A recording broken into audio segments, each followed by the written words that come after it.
There's got to be a point where self-defense is justified. They're not the bad guys. They're the victims. We shouldn't be killing the people we're trying to save. Welcome to today's deep dive. Our mission for you this time is to explore how a hit supernatural teen drama perfectly illustrates centuries-old military ethics. Yeah, which sounds kind of impossible when you first hear it. It really does. But we are pulling this apart using an incredibly thought-provoking piece of analysis by Paul from Teen Wolf News. And we're corroborating that with the really granular episode details cataloged on the official Teen Wolf wiki. Right, because you need those specific details to really see how the theory maps onto the show. Exactly. And here's the core premise, right? When you think of ancient military philosophers like Augustine of Hippo or Thomas Aquinas, you probably picture, I don't know, dusty library archives. Oh, absolutely. Old men in robes, parchment scrolls. Yeah. Sweeping historical treatises on statecraft. You definitely do not picture like a group of teenagers with fangs fighting for their lives in the locker rooms of a California high school. No, the aesthetic contrast is definitely jarring.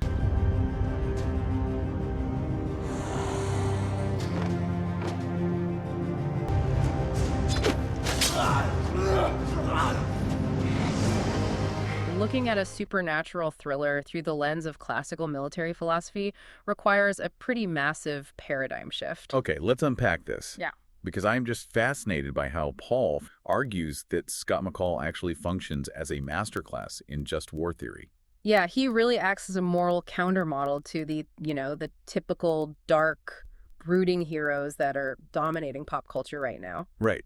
But before we put a teenage werewolf on trial for his combat tactics, we kind of need to understand the actual framework. Like, how did these old philosophers define a just war in the first place? Well, to understand the mechanics of just war theory, you have to look at the historical tension that actually created it. Early philosophers like Augustine were wrestling with this massive contradiction. Okay, what kind of contradiction? Well, on one hand, you have the moral imperative to be peaceful, right? To turn the other cheek. But on the other hand, you have this moral obligation to protect the innocent from being slaughtered. If a predatory force is attacking your community, total pacifism actually becomes a form of complicity. Right, you're basically letting the bad guys win. Yeah. So just war theory was developed to reconcile that moral obligation with existential necessity. It basically acknowledges that conflict is sometimes utterly unavoidable, but it insists that the violence still has to be governed by a really rigorous ethical architecture. So it is essentially an instruction manual for how to fight without, losing your humanity. That is an excellent way to summarize it.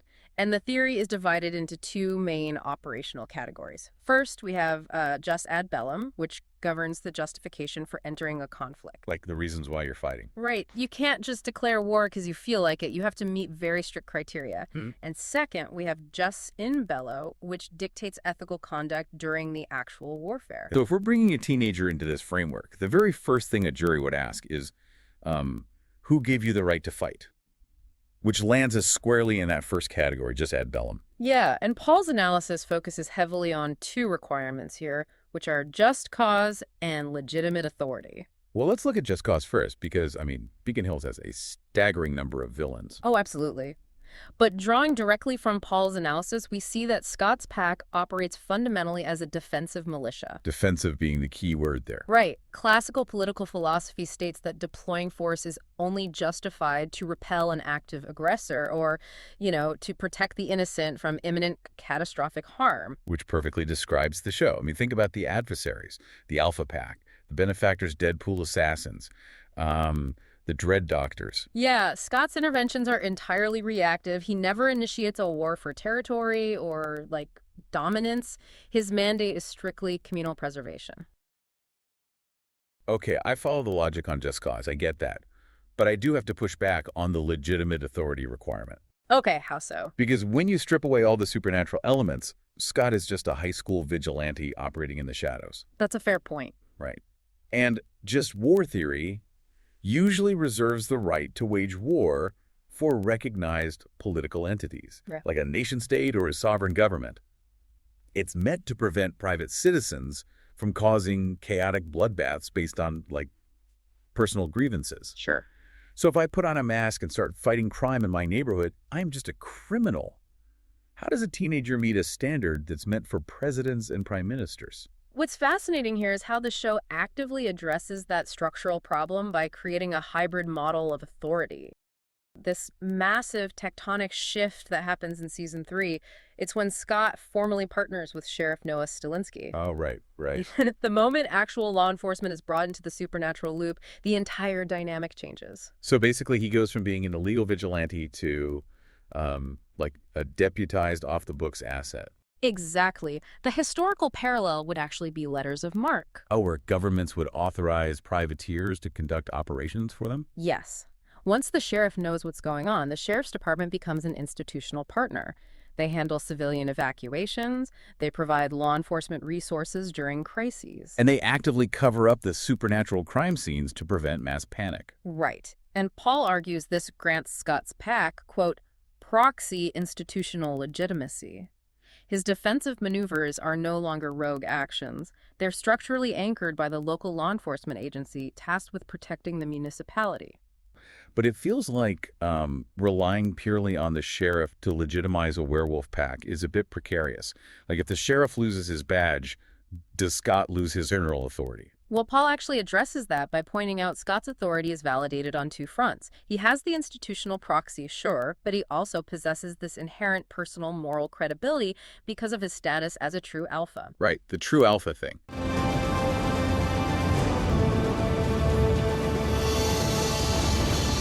Because the lore of the show, a werewolf usually becomes an alpha by killing another alpha. Yeah. Stealing the power through domination. Yeah, violence. But Scott earns it purely through the sheer force of his character and his absolute refusal to compromise his values. People follow him because of his character, not because he's forcing them to. Exactly. His pack follows him voluntarily because of his integrity. So the series is effectively reimagining legitimate authority as a synthesis of structural cooperation and unassailable personal credibility. Okay, so having established that Scott has the structural authority and the defensive justification to fight, we have to look at the ultimate goal of the fight itself. Because, having a pure reason to start a war doesn't mean much if your end goal is just total annihilation. Right, which leads to what Paul calls the incredibly tricky requirement of right intention and the immense psychological cost of showing mercy. So how does right intention actually work? Well, right intention is the anchor of jus ad bellum. It dictates that the ultimate goal of any conflict must always be a just and lasting peace. It completely forbids vengeance, cruelty, or, wars of subjugation. You're fighting to restore harmony, not to punish people. Precisely. And for Scott, this manifests in his absolute refusal to kill. He views his adversaries as threats to be neutralized with the minimum amount of permanent harm necessary rather than targets to be eradicated. Yeah, and we all know the heroes don't kill trope. It is everywhere in comic books and teen dramas. But here is where it gets really interesting because the show doesn't let Scott exist in this bubble of consequence-free idealism. Oh no, it stress tests that refusal to kill constantly. Yeah, and nowhere is that more agonizing than with the character Theo Reagan. Oh, Theo. Yeah, Theo is the ultimate mechanism for exposing the vulnerability of right intention. I mean, think about the absolute wreckage Theo causes. As the official Teen Wolf Wiki meticulously details, Theo manipulates everyone. He fractures Scott's pack from the inside out and inflicts horrific, lasting trauma on the people Scott loves most. He really tears them apart. He does. You'd expect any leader pushed to that brink to just execute the traitor. But at the end of season 5, Scott doesn't kill him. Instead, he just stands by as Kira Yukimura uses the power of the Skinwalkers to drag Theo, who is, by the way, completely alive and screaming into a literal subterranean abyss. Yeah, and notice the philosophical tension in that exact moment. It is not a clean, merciful rehabilitation. It is a severe, torturous banishment. It's super dark. It is. The narrative is demonstrating that maintaining right intention requires doing something horrific just to avoid crossing the line into murder. It reminds me of a transactional alliance in an online video game. Oh, how so? Like, you're playing a cooperative campaign, and there is a player you just despise. They are toxic, they sabotage your team, they ruin the last match, but they have maxed out stats. And you are facing a boss you cannot possibly beat without them. Oh, I see where you're going with this. Right. So you grit your teeth and invite them to your party. Because in Season 6, Liam Dunbar unilaterally resurrects Theo from that skinwalker abyss because the pack desperately needs his combat abilities to fight the Ghost Riders. Yes, and Scott's reaction to that resurrection perfectly encapsulates the burden of ethical leadership. Remember who he is. He got into your head, and you tried to kill me. And when that didn't work, he did kill me. But this might be our only chance to get Styles back. Can't we just try to find somebody that we at least trust? He immediately condemns it. He wants Theo sent back to the abyss. But he doesn't send him back. No, because the Ghost Riders represent an apocalyptic existential crisis. So Scott pragmatically tolerates Theo's help. It's not forgiveness. It is cold, tactical utility born of complete desperation. This raises an incredible point about the limits of idealism. This exposes the internal strain on a leader. Scott's intention remains completely focused on peace, but, his willingness to rely on that severe banishment and then tolerate a transactional alliance with his abuser. It proves that right intention forces you into some remarkably dark compromises. Absolute mercy can actually become a liability. Which is wild to think about. It really illustrates the chasm between ideal world ethics and real world survival. Yeah. I mean, it is one thing to debate the morality of violence in a classroom. It is entirely different when the survival of your community requires working alongside a literal monster. Right, which seamlessly bridges the gap to the second half of Just War Theory. Because once the abstract debate is over and the physical fighting actually begins, how do you control the chaos? Specifically, how do you manage who gets caught in the crossfire? And this brings us to the principle of discrimination. Because having a pure motive does not stop a stray claw from hitting a bystander in a crowded hallway. Exactly. So what is the principle of discrimination? In classical military terms, the principle of discrimination requires combatants to rigorously distinguish between legitimate enemy targets and non-combatants. You have to know who you're allowed to hit. Right. You must direct your force exclusively against the combatants while strictly safeguarding the innocents. Which seems nearly impossible given the geography of Beacon Hills. I mean, the battlegrounds are not open fields or designated evacuated war zones. The conflicts constantly spill into heavily populated civilian sectors. Yeah, they're fighting in the local hospital, in residential neighborhoods. And literally in the high school library. The collateral damage potential is catastrophic. It is. And because of that integrated geography, Paul emphasizes that Scott's strategies are consistently designed around containment. Meaning what exactly? Well, rather than engaging in sprawling, destructive brawls, he prioritizes localized engagement and rapid civilian evacuation. This operational focus on minimizing collateral damage provides a really stark philosophical contrast to the antagonists in the show. Yeah, let's look at those antagonists, because they represent the exact opposite of Justin Bellow. Oh, completely. You have Peter Hale, who treats violence as a purely instrumental tool for personal ascension. Like, collateral damage is just a byproduct of his ambition. Deucalion operates under a Hobbesian worldview where survival demands the total abandonment of ethical constraints. And then you have the human hunters like Gerard Argent and Tamara Monroe. Yes. Monroe is a fascinating case study in utilitarian extremism. She advocates for a scorched earth policy. To her, the overarching war against the supernatural justifies total eradication. The ends justify literally any means whatsoever. Here.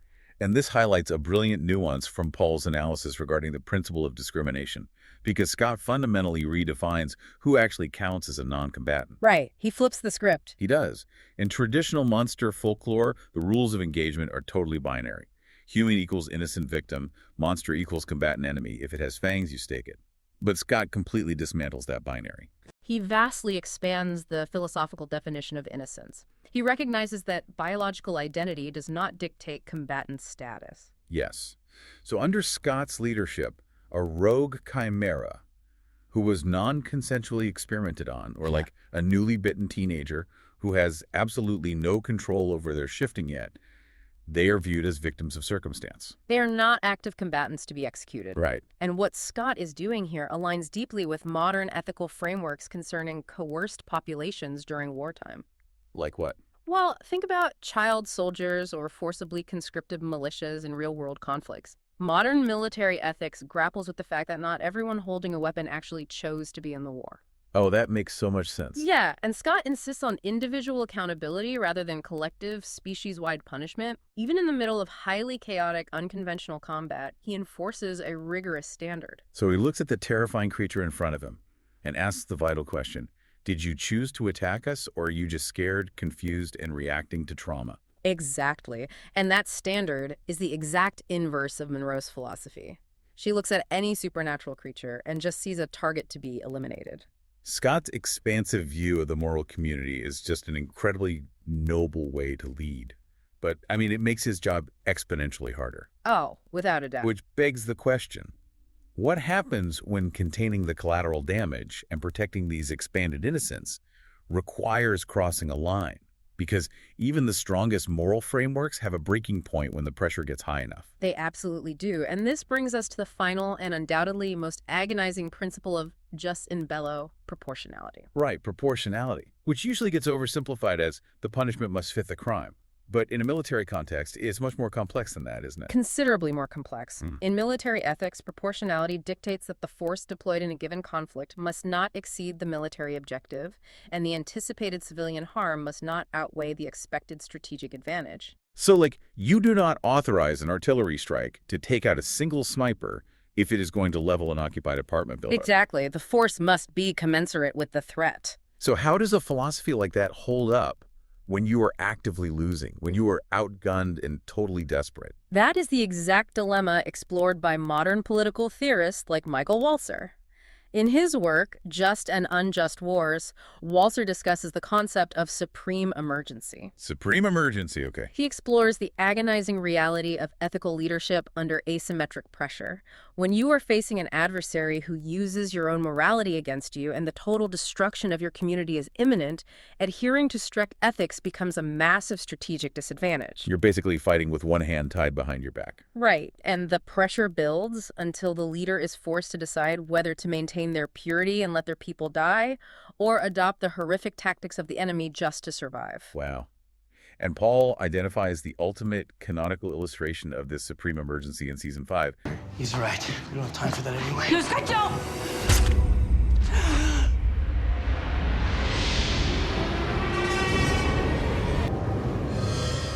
This sequence is genuinely harrowing to process. It's incredibly dark. Because Scott is facing the Dread Doctors. His pack is completely collapsing, his relationships are fracturing, and he is just out of time. He has zero intelligence on what the enemy is planning, and the survival of everyone he loves is on the line. The asymmetric pressure Walzer describes has reached its absolute peak. Chimera named Corey Bryant. And under this suffocating desperation, Scott abandons every non-invasive, empathetic method he usually relies on. Yeah, he crosses a huge line here. He forcefully, violently drives his alpha claws into the back of Corey's neck to perform a psychic intrusion. He physically rips the required memories directly from Corey's mind without his consent. It is incredibly brutal. It's literally a hero suddenly deploying the torture tactics of a villain. And that visceral shock is exactly the philosophical point the narrative is making. That act is a direct, undeniable violation of jus in bello restraint.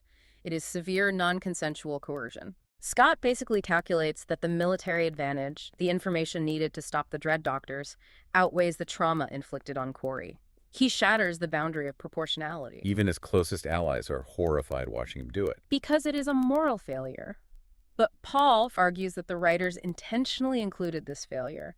It is a deliberate demonstration that proportionality is not a clean, easy rule you can just check off a clipboard. It's messy. It is a precarious, agonizing negotiation. The show is demonstrating how the strict boundaries of ethics inevitably erode when a leader genuinely believes the survival of their collective depends on adopting the severe tactics of the adversary. It really grounds the lofty philosophy in brutal reality. It proves that even the most ethical actors can lose their way under extreme duress. But paradoxically, by showing exactly where his humanity breaks down, it makes Scott feel profoundly more human. Yeah, Teen Wolf refuses to present ethical warfare as an uncompromised endeavor. Maintaining these constraints is an imperfect, brutal, and sometimes failing struggle. Well, bringing this all together, Paul from Teen Wolf News makes a profoundly compelling case that this show delivers so much more than supernatural teen angst. It really serves as a sustained, complex meditation on moral restraint. It really does. So for you, the listener, navigating a modern world filled with information overload, complex geopolitical gray areas, and, cultural narratives that constantly glorify the ruthless anti-hero archetype. Scott McCall actually stands as a vital countermodel. Absolutely. He proves that true victory and enduring authority does not stem from your capacity to inflict maximum destruction. It comes from the grueling determination to preserve the moral fabric of the community you are fighting to save, even when it costs you your own peace of mind.